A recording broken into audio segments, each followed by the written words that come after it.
Muling hinikayat ng Office of Civil Defense ang publiko na makiisa sa gagawing second quarter nationwide simultaneous earthquake drill sa darating na June 19. Ayon sa OCD, gagawin ang ceremonial pressing of the button sa Dipolog City Sports Complex sa Zamboanga del Norte.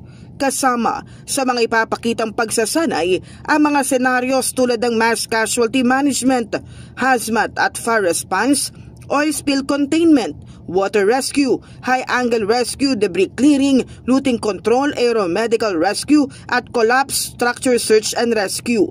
Makikilahok din ang mga lokal na pamahalaan, non-government organizations, volunteer groups sa iba't ibang pribado at pampublikong sektor upang masigurong magkakatugma at epektibo ang pagtugon sa mga sakuna.